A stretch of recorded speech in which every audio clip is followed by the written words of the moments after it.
하나님 말씀 에베소서 5장 18절에서 20절까지 말씀 우리 함께 같이 봉독합니다. 술 취하지 말라. 이는 방탕한 것이니 오직 성령으로 충만함을 받으라. 시와 찬송과 신령한 노래들로 서로 화답하며 너희의 마음으로 주께 노래하며 찬송하며 범사의 우리 주 예수 그리스도의 이름으로 항상 아버지 하나님께 감사하며. 아멘. 늘 주의 거룩하신 은혜 가운데 하나님 우리 아버지 앞에 저와 여러분의 삶 속에 예배가 이루어지고 감사가 흘러차고 넘치기를 주의 이름으로 부탁합니다. 아멘. 오늘 에베소서 이 5장의 말씀을 통해 다시 한번 이 본문을 가지고 예배에 관하여 특별히 구약에 있었던 5대 제사와 비견해서 과연 오늘 저와 여러분이 드리는 예배가 어떤 예배인가, 사도 바울이 말하고 있는 진짜 영적 예배가 이루어지고 있는가, 그런 의미를 다시 한번 확인해보는 이런 시간이 되어지기를 바랍니다. 여러분, 구원 받은 자는 성령 충만한 사람임을 믿으시기 바랍니다. 오늘 저와 여러분이 예수의 이름으로 구원을 받은 자이거든요. 그것도 하나님이 모든 인류 만물을 만드시기 이전에 오늘 저와 여러분을 선택하셨다라고 말씀을 했습니다.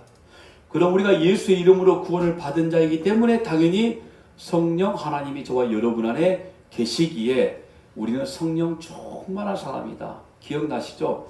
기도 많이 해서 어떤 은사적인 특별한 체험이 있어야만 성령 충만한 자가 아니라 이미 우리는 오늘 저와 여러분의 의지와 기도의 어떤 그런 분량에 상관없이 이미 성령 충만한 자입니다. 아멘이십니까? 이 정도 되면 좀 위로가 되시죠?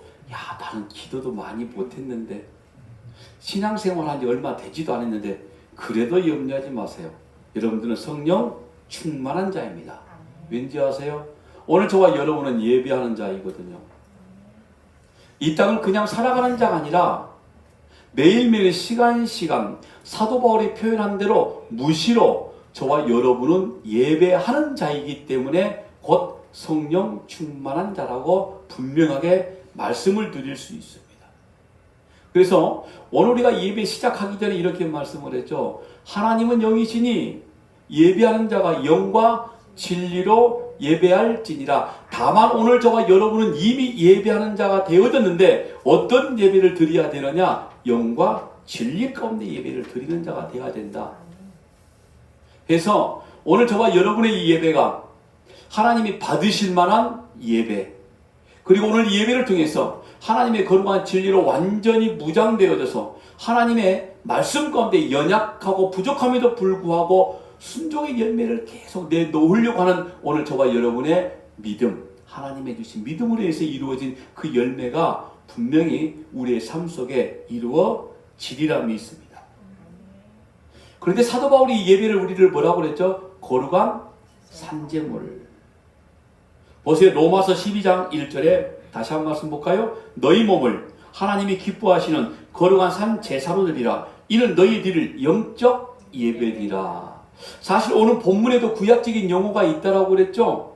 그 예배, 제사의 용어가 19절에 찬송과 신령한 노래들로 서로 화답하며 너의 마음으로 주께 노래하며 찬송하며, 이 모든 것들이 전부 다 어떤 거냐면 예배적 용어이거든요.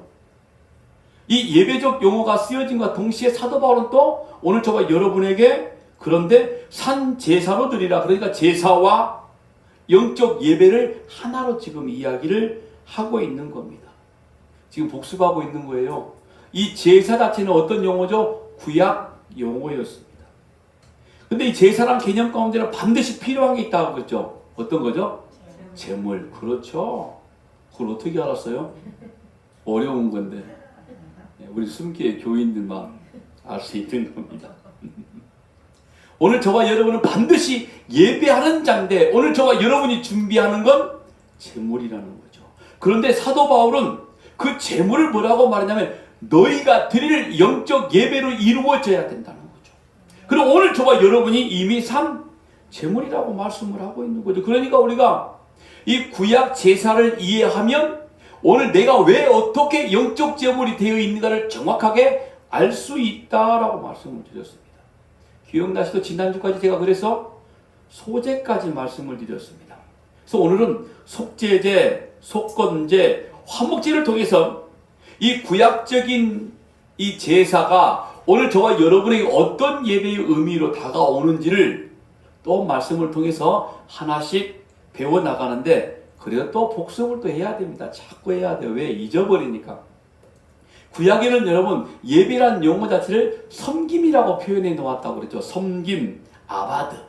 이걸 예배라고 말합니다. 그런데 이건 어떤 거냐면은 노예가 주인을 섬길 때 쓰는 용어였습니다. 그런데 구약에서 내가 하나님을 섬긴다 라고 말했을 때 이것은 곧 하나님을 향하여 예배를 하고 있다 이런 말인 거죠. 그러니까 오로지 노예의 모습으로 내 뜻과 내 생각과 나의 주장은 전혀 없이 하나님의 뜻대로 하나님이 원하시는 예배가 이루어지는 것, 이걸 섬김 예배라고 이야기하는 겁니다.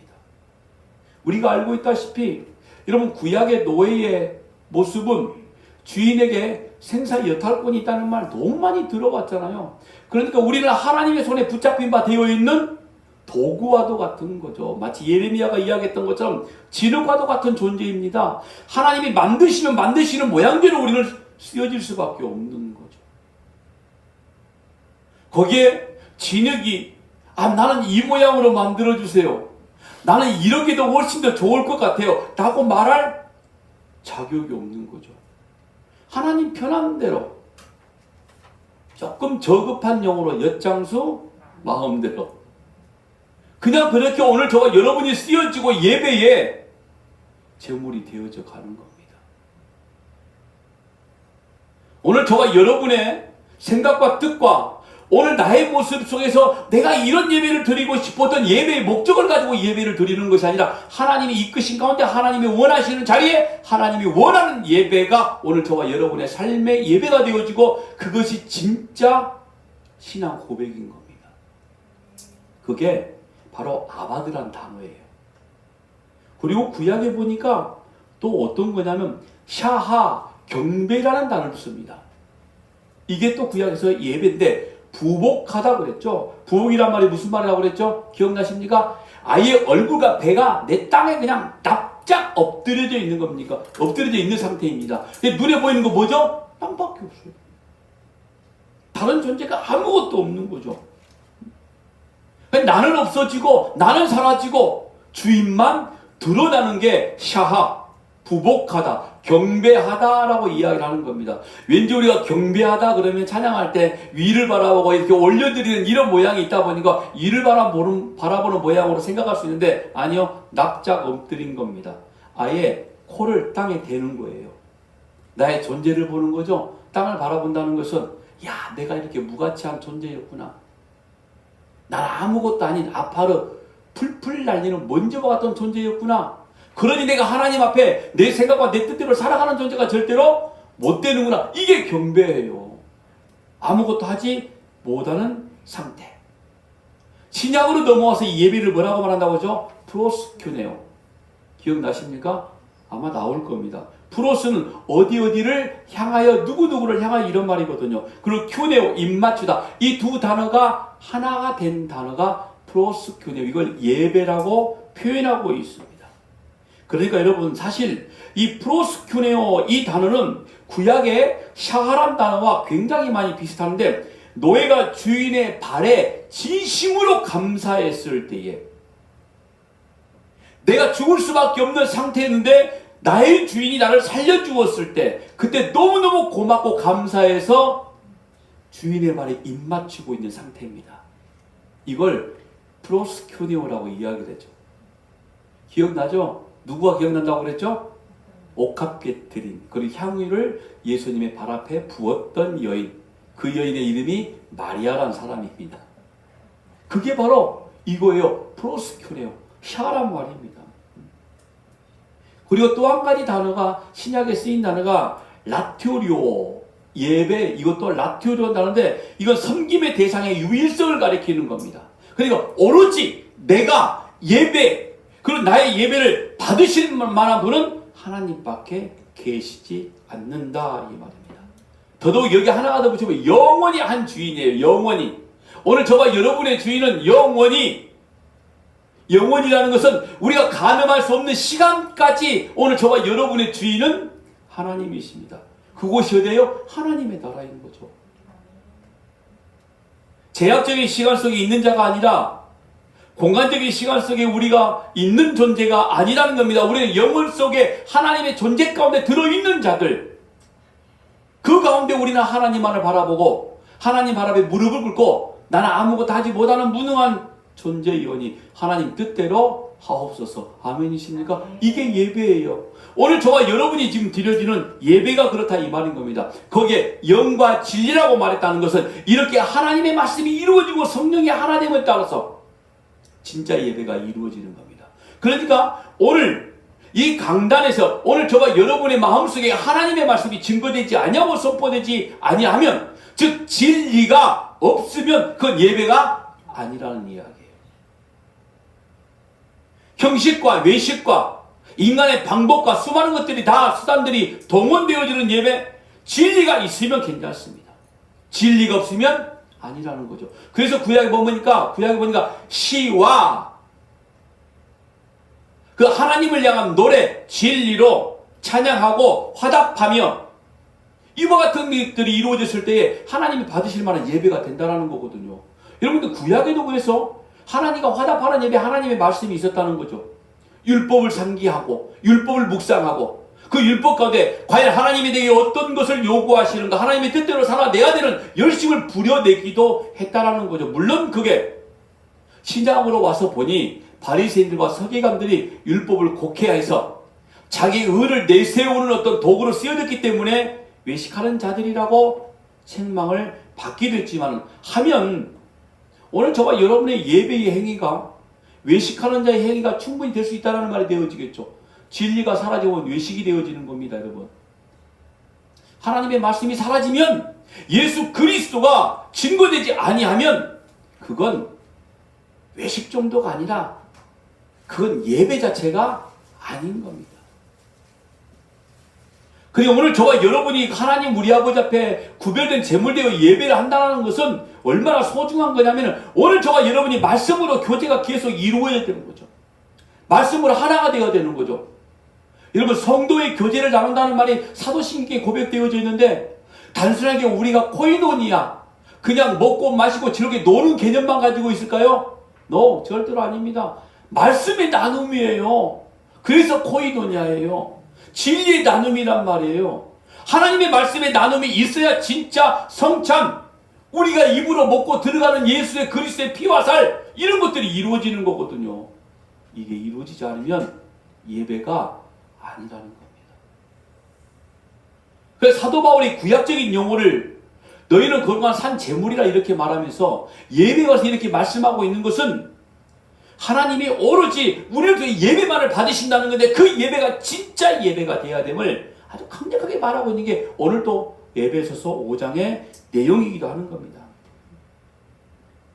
오늘 저와 예배를 받으신 우리 하나님의 영광을 위한 예배가 되어져야 되지, 내가 힘으로 섬기고 있는 다른 것들을 동시에 구하는 예배, 이건 예배도 아닙니다. 그런데 보세요. 오늘 저와 여러분의 예배가 얼마나 많이 변절됐습니까? 우리 예배를 통해서 뭔가 나에게 얻어지는 거, 하나님 앞에 내가 이렇게 예배하니까 하나님이 뭔가 내게 뭔가 주시지 않을까라는 기대감? 제가 그런 거 굉장히 많이 있었다고 그랬죠. 한 3년 동안 그런 기대감을 가지고 있었습니다. 그것도 무참히 깨신 하나님. 다 깨진가 싶었더니 또 어느 순간에 또 올라오고. 여러분, 예배를 통해서 저와 여러분에게 어떤 삶에 필요한 힘들이 주어진다는 거 아닙니다. 예배는 무조건 내가 없어지는 겁니다. 사라지는 겁니다. 낮아지는 걸 진짜 예배라고 이야기하는 거죠. 영광을 받으시기에 합당하신 그분 앞에 내가 만들어낼 수 있고 내가 드릴 수 있는 최상의 가치를 드린다는 거, 이게 예배거든요. 그런데 내가 만들어내거나 내가 드릴 수 있는 것은 딱 한 가지밖에 없습니다. 말씀에 순종밖에 없다는 거죠. 그러니까 예배의 개념 가운데는 나라는 존재는 점점 안 보이는 거예요. 예배의 개념 가운데는 하나님만이 오로지 계속 증거되고 있는 거죠. 그래서 여러분 구약의 제사가 제물이 무조건 죽어지는 거예요. 소재는 무조건 다 가루가 돼야 되는 거죠. 왜요? 하나님 앞에 드리는 제물은 자기의 모습이 나타나면 안 되는 거거든요.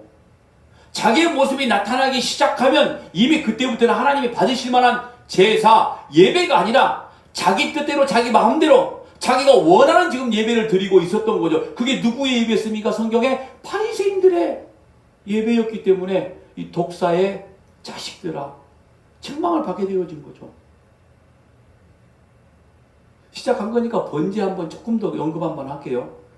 이 레위기서 1장 1절에 9절까지 말씀 속에 3절 말씀 보니까 그 예물이 서의 번제이면 흠없는 숫것으로 회막문에서 여호와 앞에 기쁘게 받으시도록 드릴지니라. 하나님 앞에 드리는 번제 제물은 흠이 없어야 된다. 이 말은 제사를 드리기 전에 반드시 그 제물에 흠이 있나 없나 살펴보고 준비하는 시간이 필요하다라는 말씀 드렸는데 기억나십니까? 반드시 필요합니다. 예배도 마찬가지입니다. 그게 영과 진리로 준비된 예배가 이루어지는 거죠. 준비 없는 예배 있을 수 없습니다. 여기 조금 우리가 설교학적으로 뭐 시간도 구별해야 되고 우리의 몸과 마음도 구별해야 되고 뭐 이렇게까지 이야기할 수 있지만 중요한 건 뭐냐면 내가 진리로 무장한 채 하나님 앞에 나와서 드리는 예배, 그 제사만이 하나님이 받으실 만한 구약적인 용어로 연락된 제사가 이루어진다라는 겁니다. 그러니까 다른 말로 말하면 여러분, 내가 예배를 준비했다는 것은, 즉 흠없는 제물을 준비했다는 것은 내가 내 마음의 기쁨이 아니라 하나님이 기뻐 받으실 만한 제물인 거잖아요. 그렇죠? 그럼 이 예배라는 것은 내 기분이 좋아지고 내 감정이 달라지고 내가 뭔가 뿌듯해야 되고 내 눈에 눈물 한 방울 찍 나오는 거, 이런 정도를 예배라고 말하지 않는다는 거죠. 하나님이 흡족하실 만한 예배. 갑자기 이런 단어가 생각났어요. 하나님이 다윗을 보시고 뭐라고 말씀하셨다고 그랬죠? 내 마음에 합한 자다. 창세기 말씀 보니까 하나님이 모든 만물을 다 지어놓으시고 뭐라고 말씀하셨죠? 보시기에 좋았더라. 오늘 저와 여러분의 예배가 그런 예배가 되어지길 바랍니다. 나는 죽어지고 나는 사라지고 오로지 주님만이 오로지 증거되는 그런 예배, 그게 바로 올바른 예배인 겁니다. 그런데 여러분, 이 번제 예배를 하는 사람들은 자신이 연약한 자인 걸 알아요. 그러니까 번제의 제물을 드렸다는 것은 자신이 부족함을 안다라는 거죠. 그래서 그 자신이 가지고 왔던 제물 위에 안수해서 자기의 죄를 전부 다 뒤집어 씌운다고 그랬잖아요. 우리 예수 그리스도는 우리가 예수님께 죄를 드렸던 게 아니라 예수님이 그냥 가져가신 거죠. 하나님이 예수님께 전가를 시켜주신 거죠. 그냥 너희는 그것도 하지 마. 너희는 그것도 하지 마. 내가 다 해줄게, 이거였어요. 그러니까 여러분, 예배가 감격스러울 수밖에 없는 거 아닙니까? 그러니까 우리의 삶이 감격스러울 수밖에 없는 거죠. 그럼 우리의 삶 속에서 이 구원받은 감격이, 감사가 흘러차고 넘치니까 그것이 뭐라고 했죠? 삶의 예배라는 거예요. 그러니까 구원의 기쁨을 가지고 내가 얼마나 감격된 삶들이 내 인생 가운데 이루어지고 있는가. 구약 때처럼 내가 제물을 준비해서 전가시키지도 않았음에도 불구하고, 아니 내 안에 있는 죄를 내가 전부 다 토해내지도 못했음에도 불구하고, 본질적으로 진노의 자녀이기 때문에 앞으로 내가 어떤 죄를 저지르는지도 나는 알 수 없어. 솔직히 근데 알아. 난 죄 가운데 있으니까. 그것까지도 이미 전부 다 가지고 죽으신 분이 예수 그리스도. 여러분, 이게 번제 제물이 있는 거예요. 오늘 예배 가운데 이런 감격이 있어야 된다라는 겁니다. 우리 예배 가운데. 그리고 소재 관해도 말씀 한번 드릴게요. 레위기서 2장 1절에 2절 말씀 보니까 누구든지 소재의 예물을 여호와께 드리려거든 고운 가루로 예물을 삼아 그 위에 기름을 붓고 또 그 위에 유향을 넣어 아론의 자손 제사장들에게 가져갈 것이요, 제사장은 그 고운 가루 한 움큼과 기름과 그 모든 유향을 가져다가 기념물로 제단 위에서 불사를 지니 이는 화제라 여호와께 향기로운 냄새니라. 하나님 앞에 곡식을 가루로 빻아서 드리는 제사가 소제라고 그랬죠. 근데 우리가 현재 영과 진리로 드리는 예배 가운데 이 정신이 고스란히 있다는 말씀을 드렸습니다. 그 곡식, 고운 가루였습니다. 나의 생각, 나의 고집, 나의 생각, 나의 뜻, 완전히 전부 다 깨트려야 된다는 말씀인 거죠. 곱게 갈았다는 것은 하나님이 빚으실 만한, 하나님이 만드실 만한 존재가 되어져라, 바로 이와 같은 것들인 거죠. 예배를 통해서 우리는 하나님이 저와 여러분에게 원하시는 게 우리 마음의 성령의 감동으로 이루어진다. 그럴 때 하는 거죠. 그런데 여러분, 아무에게나 주어진 마음들이 절대로 아닙니다. 내가 정말 가루가 되었을 때에 하나님이 때때로 나를 이끄실 만한 자리에 집어넣으신 그 순간순간에 분명히 그런 내가 먼저 가루되지 않으면 가능하지 않는 일이라는 거죠. 거기에도 더더욱이 고운 가루에 첨가되는 것이 있다고 그랬죠. 고운 가루에 기름을 붓고 유향을 놓아서 그리고 함께 취해서 불살라버리는 화제로 드렸습니다. 번제물을 다 태워서 재로 만들어 버리듯, 소제물을 다 태워서 재로 만들어 버리듯, 우리는 우리가 하나님 말고 가장 소중하게 생각했던 모든 것들을 다 내려놓고 구약적인 용어로 쓴다면 다 태워서 버리는 거예요.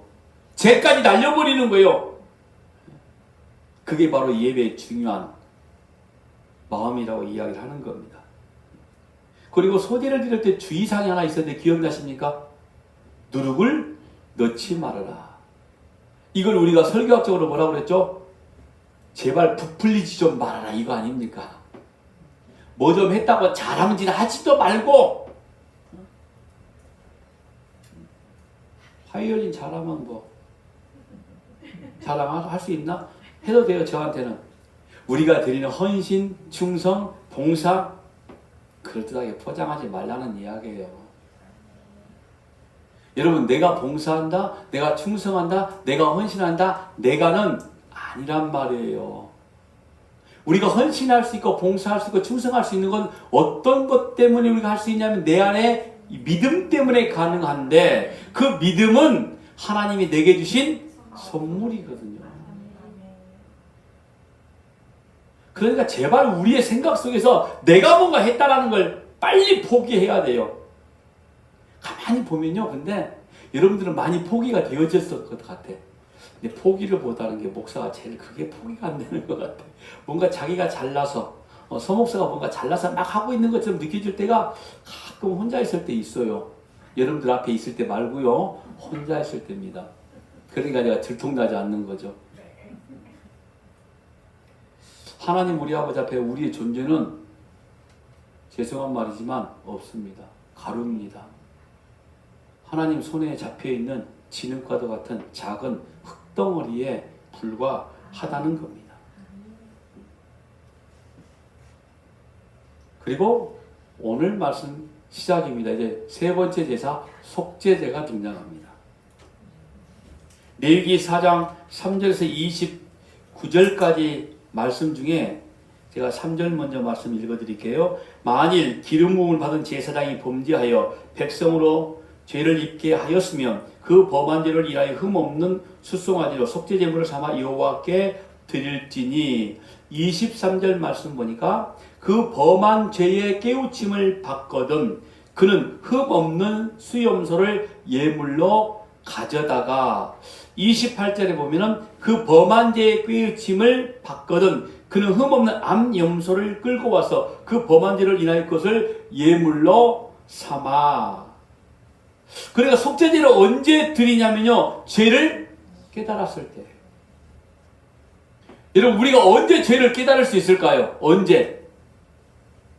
너무 쉬운 건데, 죄를 지었을 때 내가 죄 지었다는 거 아는 거죠. 모든 제가 드리는 질문에는 다 정답입니다. 오답이 없습니다. 그러니까 우리는 여러분, 우리가 하나님 앞에 죄를 지었음을 알 수 있는 지각력이 있습니다. 우리가 비록 본질상 진노의 자녀이긴 하지만 오늘 저와 여러분 안에 성령 하나님이 계시기 때문에 내가 죄를 지었다라는 것을 뭐 인간적인 모습으로 사회적으로 도덕적으로 윤리적으로 이런 범죄도 죄이지만 그런데 이런 형태를 만들어낸 본질적인 죄가 뭐냐면 하나님을 의식하지 않았던 하나님을 잃어버리고 순간 망각해버린 그 순간들을 내가 알 수 있다 이 말인 겁니다. 그래서 여러분 우리가 생각하는 이게 죄의 모양들이 여러 가지 모양으로 형법적으로 증거되는 것들이 있죠. 이런 것들은 왜 나타나냐면 내 의식 가운데 하나님의 존재를 잊어버렸기 때문에 그런 거죠. 그래서 가장 큰 죄가 뭐예요? 하나님을 떠나버린 죄라는 겁니다. 그래서 이스라엘이 하나님을 떠난 죄 때문에 나타나는 게 간음, 살인, 거짓, 온갖 죄들이 다 양산되어지는 거죠. 우리는 그런데 그 죄에 나타난 모습만 보고 너희가 죄를 졌다 말하지만은 하나님이 본질상 저와 여러분을 통해서 회개하기를 원하는 죄는 어떤 거죠? 하나님 우리 아버지 앞에 하나님을 잊어버린 죄를 회개하기를 원한다는 거죠. 그래서 이스라엘 백성들에게 하나님이 뭐라고 말씀하신 겁니까? 너희가 나를 제발 좀 알아야 돼.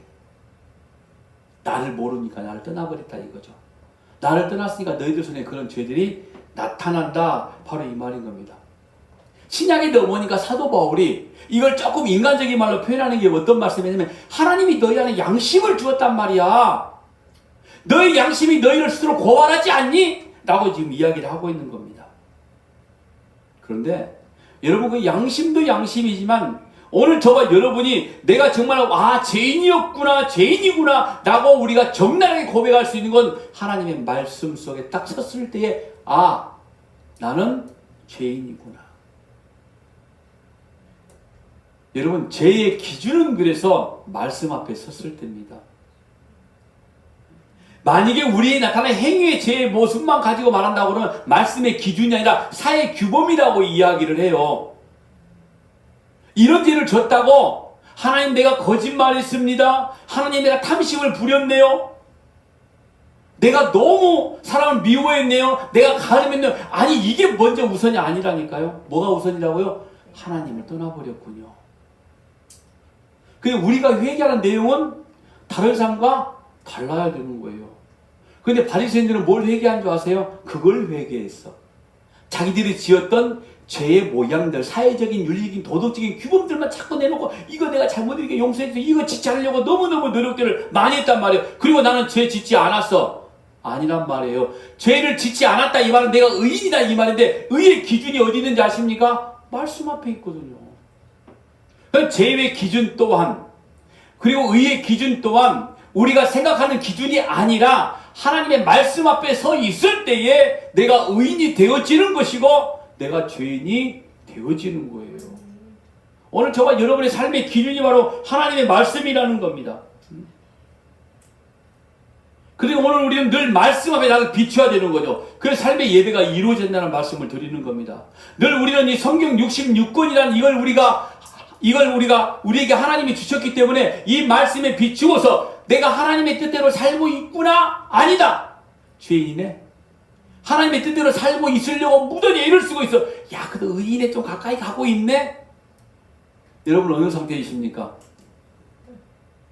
저는요, 가만히 제가 여러분을 만나는 시간, 한 주간의 시간 속에서 서인호 목사와 서인호 목사를 살펴보니 말씀 앞에 의로움보다는 제가 더 훨씬 많습니다.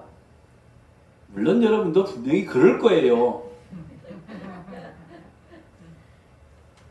야, 서 목사만 그렇구나. 나는 아닌데 절대로 아닐 거란 그랬으면 좋겠어요. 저만 죄 지으면 안 되잖아요. 그런데 여러분 이 속죄죄가 어떤 게 있는지 아십니까? 이것도 역시 번제와 똑같이 그 제물에 자기 죄를 전가를 시킵니다. 그리고 제물을 직접 자기가 전부 다 잡아요. 어떻게 잡는다고 그랬죠? 가축을 벗기고 내장을 긁어내고 모든 냄새 난 거, 더러운 거, 흠 있는 거 싹 긁어내고 그리고 살을 발라내고 각을 떠서 그런 작업들을 직접 제물을 드리는 자가 해야 된다 이 말인 거예요.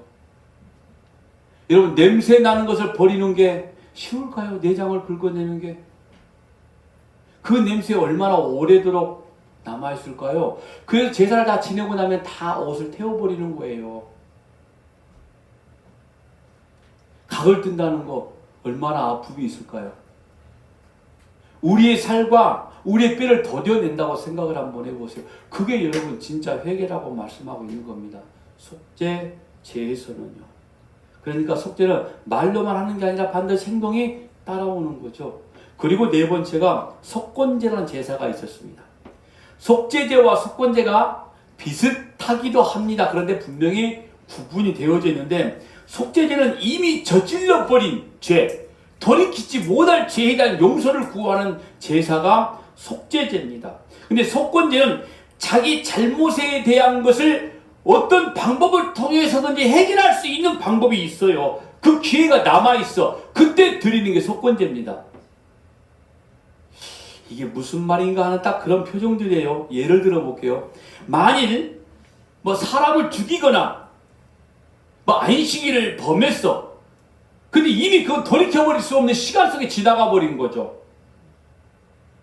그때 드려지는 게 어떤 제사죠? 속죄제. 그렇죠. 그런데 누군가에게 부당 이익을 취했어. 내가. 근데 처음에는 그게 당연한 걸로 생각을 했거든요. 근데 가만히 생각해 보니까 이거 죄였네? 그러면 내가 그 사람에게 취했던 부당 이익을 돌려줄 수 있는 기회가 있단 말이에요. 이걸 속건제라고 표현을 해요. 그러니까 기회가 주어진 거죠. 그걸 제사장한테 가서 제물을 드리고 제사를 드리는 겁니다. 그게 바로 속건제예요. 레위기서 5장 14절에 16절입니다. 여호와께서 모세에게 말씀하여 이르시되 누구든지 여호와의 성물에 대하여 부지 중에 범죄하였으면 여호와께 속건제를 드리되 내가 지정한 가치를 따라 성소의 세겔로 몇 세겔 은에 상당한 흠없는 숫 양을 양떼 중에서 끌어다가 속건제로 드려서 성물에 대한 잘못을 뭐라 그러죠? 보상하되 그것의 5분의 1을 더하여 제사장에게 줄 것이요 제사장은 그 속건제 숫 양으로 그를 위하여 속죄한 즉 그가 사함을 받으리라. 만일 하나님께 드려야 될 것을 드리지 못하고 취했을 때 그 원금의 5분의 1에 마치 벌금 같은 거죠. 그걸 가사는 제사장에 주고 속건제사를 지내야 된다. 자, 그런 사람에게 행한 데는 어떻게 속건이, 그러니까 그것이 해결이 되어지는지 한번 보자고요. 그게 레위기서 6장 2절에 7절입니다. 누구든지 여호와께 신실하지 못하여 범죄하되 곧 이웃에 맡긴 물건이나 전당물을 속이거나 도둑질하거나 착취하고도 사실을 부인하거나 남의 이런 물건을 줍고도 사실을 부인하여 거짓 맹세하는 등 사람이 모든 일 중 하나라도 행하여 범죄하면 이는 죄를 범하였고 죄가 있는 자니 그 훔친 것이나 착취한 것이나 맡은 것이나 이런 물건을 준 것이나 그 거짓 맹세한 모든 물건을 돌려보내되 곧 그 본래 물건의 5분의 1을 더하여 돌려보낼 것이니 그 죄가 드러나는 날에 그 임자에게 줄 것이요 그는 또 속건제물을 여호와께 가져갈지니 곧 내가 지정한 가치대로 양떼 중 흠없는 수장을 속건제물을 위하여 제사장에게로 끌고 갈 것이요 제사장은 여호와 앞에서 그를 위하여 속죄한즉 그는 무슨 허물이든지 사함을 받으리라. 자, 이 제사를 속건제를 한번 우리의 삶 속에 한번 예배 가운데 적용을 한번 해보자고요. 이 말씀은 우리가 바른 예배를 드리기 위해서는 예배당 안에서만 경건한 척하면 안 된다는 의미가 아닐까요? 왜냐하면 내가 지금 부지 중에 잘못된 사람들, 내가 부당 이익을 취하고 이걸 내가 알았을 때에 그 원래 물건만 그냥 돌려보내는 게 아니라 그 물건의 5분의 1을 더 갖다 줘야 되는 거죠. 그러니까 내가 그 사람에게 잘못된 일을 지금 갚을 수 있는 기회가 생기는 거란 말이죠. 그 모양만 그럴싸하게 예배를 드리고 있는 우리의 모습이 아닌 정말로 하나님이 받으실 만한 이것을 우리의 삶 속에서 매일매일 많이 이루어지는 것이라 한다고 그러면은 우리의 삶들이 하나님의 구별된 거룩 속에 좀 더 가까이 가야 되지 않을까? 나는 이런 속건제의 의미가 분명히 있다라고 말씀을 드리는 겁니다. 예를 한번 들어볼까요? 밀양이라는 영화를 보신 적 있습니까? 그게 2007년도에 나왔는데 전도연 씨하고 송강호 씨가 주연으로 나온 영화인데 제발 좀 영화 좀 보세요. 왜 영화들을 안 봐요? 난 아직도 기억나는 게 있어요. 그 영화. 어째 전도연이 아들이 다니는 학원 원장이 6.25에서 죽여버렸어요. 근데 왜 죽였는지 기억 안 나시죠? 제가 이야기할게요. 지금부터 편하게. 영화 이야기할게요. 남편이 죽고 난 다음에 남편의 고향 밀양으로 들어왔는데 여러 남자들이 자기를 호시탐탐 노리고 있거든요. 그리고 사람들이 다들 이 여자가 왜 왔을까라고 쳐다보고 있으니까 돈 있는 척 했단 말이에요. 계속. 뭐 땅을 사는 척 복부인 행세를 했었어요. 그래 보이지도 않았지만. 그러니까 이 학원 원장이 너무 힘들었을 때 저 아들 유기하면은 돈 많은 여자니까 뭔가 얻어낼 수 있다. 그래 있는 척하면 안 됩니다. 절대. 사실대로 살아야 돼요. 있으면 있는 대로, 없으면 없는 대로, 없는데 있는 척 하지 말자 이거죠. 어쨌든 여차저차해서 유괴당해 살인을 당했단 말이에요. 아들이 이런 슬픔에 너무 힘들었어. 근데 어느 날 길을 가다가 예배당에서 찬양을 부르는 소리에 그 예배당에 이끌려 들어가서 예수를 믿게 되어져요. 열심을 부렸습니다. 제가 보니까 완전 광신자처럼 열성을 부렸어요. 보니까 모든 예배 다 참석해. 신방, 구역, 예배부터 해가지고 안 들어본 예배가 없을 것 같아. 그런데 그의 마음속에 채워지지 않는 게 있었어요. 그게 뭐였냐면은 여전히 그 사람이 미웠던 거죠. 자기 아들을 죽였던 사람이. 당연한 거 아니에요? 어쨌든 영화에서 설정으로 나온 거였습니다. 그 예배라는 게. 자기의 열심이라는 게. 그 어떤 자기의 공허한 마음과 어떤 자기가 진짜 예수 믿는다라는 걸 보여주기 위함이 뭐냐면 원수도 사랑하라. 이걸 실천해보고 싶었던 거죠. 이미 거기는 지금 진심된 예배가 없었어요.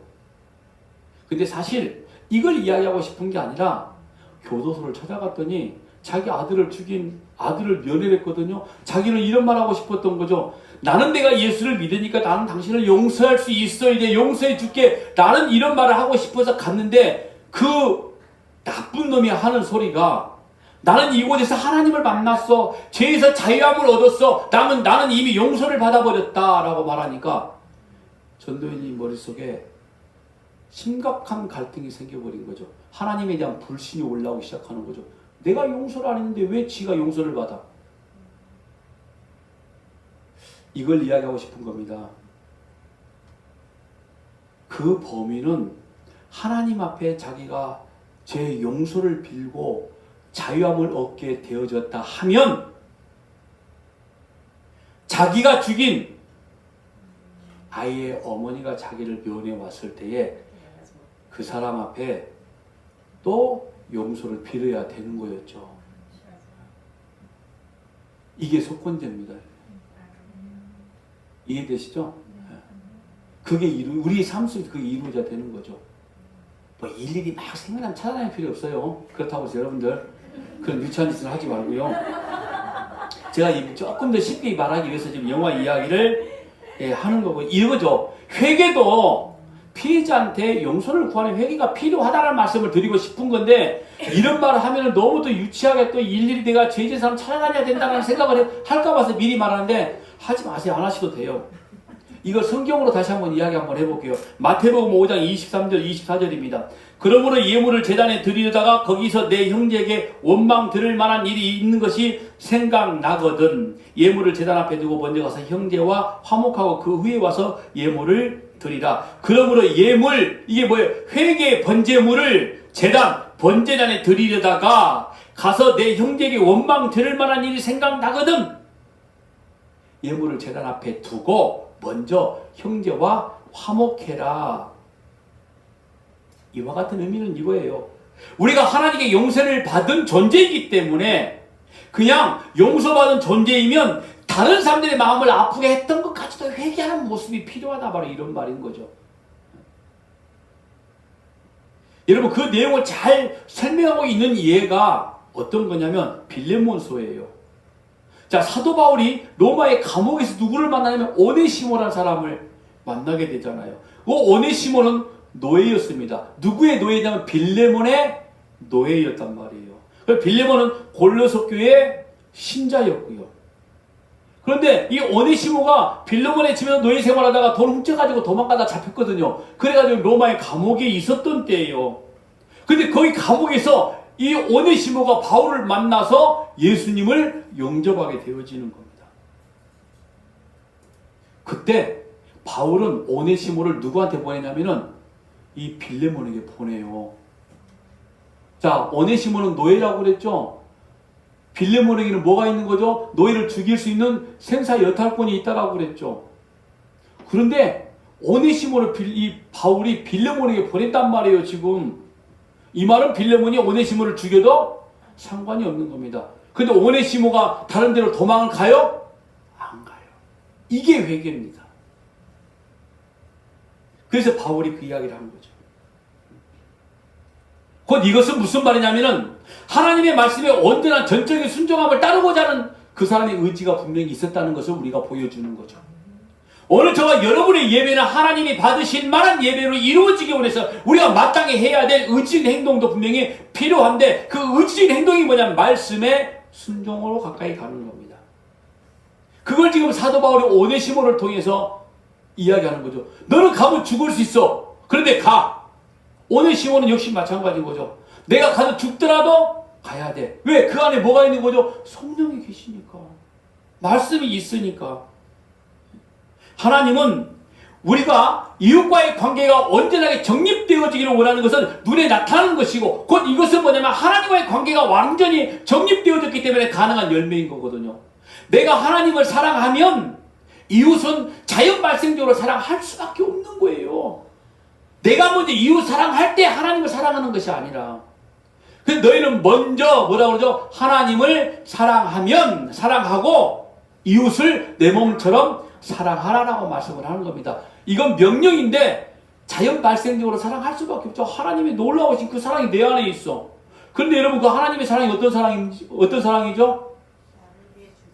그렇죠. 독생자 아들 예수를 죽여버린 사랑이었단 말이에요. 나를 위해서. 그런데 이웃을 내 몸처럼 내가 사랑하지 않을 수 있냐고요? 당연히 나오는 것이죠. 한번 말씀 보세요. 바로 이 말씀 속에 이게 바로 속건제의 정신인 겁니다. 우리가 하나님을 올바로 예배하기 위해서는 이런 준비, 이런 열심, 이런 노력은 반드시 있어야 되는 겁니다. 마지막으로 제사 가운데 화목제라는 게 있습니다. 화목제는 잔치 제사라고도 표현하기도 합니다. 그리고 특별히 화목제는 세 가지 제사가 있는데 먼저 감사제 제사가 있습니다. 하나님께 그러니까 감사를 드릴 때가 드릴 일이 있을 때 감사의 제사를 드리는 거. 그리고 두 번째가 서원제. 서원제는 뭐죠? 뭔가 약속을 하나님 앞에 자기 어떤 삶 속에서 약속을 하는 게 있거든요. 이런 거. 그리고 서원을 할 때나 서원이 끝났을 때 드리는 게 바로 이 화목제라는 거고요. 세 번째가 낙헌제입니다. 이거 어떤 거냐면 그냥 무조건 하나님이 좋으니까 하나님 내 제사 받아주시면 안 돼요? 너무 기분이 좋아. 구원받기 너무너무 감격해. 이런 낙헌제가 날마다 우리 삶 속에 이루어졌으면 참 좋겠습니다. 그런데 여러분 이 화목제는 다른 제사와 다른 점이 있습니다. 레위기 7장 15절 18절 말씀 보니까 감사함으로 드리는 화목제물의 고기는 드리는 그날에 먹을 것이요 조금이라도 이튿날 아침까지 두지 말 것이니라. 그러나 그의 예물이 제물의 서원이나 자원하는 것이면 그 서원제나 지금 이 감사제를 말하는 거죠. 그 제물을 드린 날에 먹을 것이요 그 남은 것은 이튿날에도 먹되 그 제물의 고기가 셋째 날까지 남았으면 불사를 지니 만일 그 화목제물의 고기를 셋째 날에 조금이라도 먹으면 그 제사는 기쁘게 받아들이지 않을 것이라. 들은 자에게도 예물답게 되지 못하고 도리어 가증한 것이 될 것이며 그것을 먹는 자는 그 죄를 짊어지리라.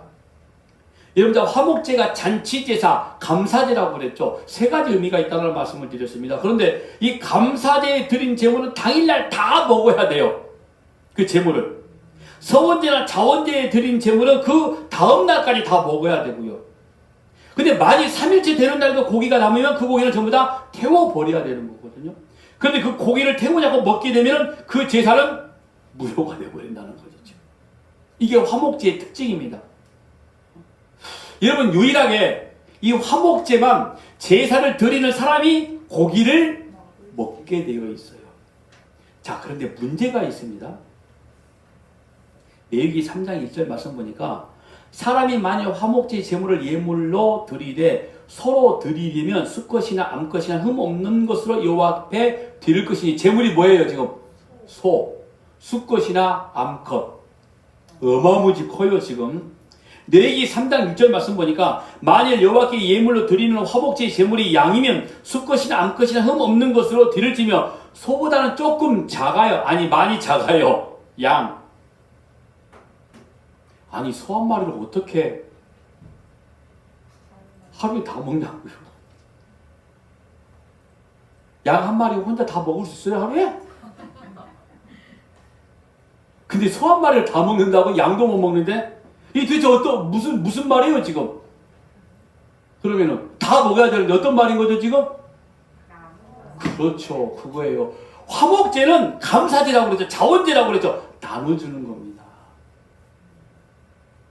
그러니까 이놈도 주고 저놈도 주고, 아니 이분도 주고 저분도 주고. 내가 좋은 사람들 먼저 딱 줄 거예요. 아 그런데 고기가 남네? 나중에는 누구까지 줘야 되죠? 내가 미운 놈까지 줘야 돼. 이때부터 이놈도 주고 저놈도 주고. 그래서 진짜 화목제물인 거예요 여러분. 예배에 이게 있다라는 말인 겁니다. 내가 하나님과 화목하기 위해 드려진 제사가 올바로 드려지기를 원한다고 그러면은 진짜 원수까지도 사랑할 수 있는 내 마음과 내 믿음이 내 안에 이루어져야 그게 진짜 화목제, 진짜 예배라는 겁니다. 이걸 배우는 거예요. 지금 구약의 제사를 통해서 우리에게 어떤 예배가 이루어져야 되는지를. 그러니까 여러분 이렇게 예배는 하나님의 영광만을 위해서 나의 전 존재가 납작 땅에 엎드려서 하나님 나는 아무것도 아닙니다. 그런데 하나님이 나를 제물로 삼아 주셨으니까 나를 받아주세요라고 이렇게 엎드려진 예배. 하나님의 말씀으로 내 살을 도려내는, 내 뼈를 긁어내는 이런 각을 뜨는 아픔과 회개의 일도 동반되어져야 되고, 내 이웃의 아픔을 돌아보는 속건제의 의미도 오늘 저와 여러분의 예배 가운데 분명히 있고, 내 이웃과 더불어 하나님의 말씀을 먹고 마시는, 아니 원수까지에게까지도 고기를 나눠주는 예배가 이루어진 그들을 사랑할 수 있는 예배. 그래서 여러분 예배를 축제라고 이야기하는 거예요 신약에서. 오늘 저와 여러분이 드려지는 예배가 그렇게 되어지기를 바랍니다.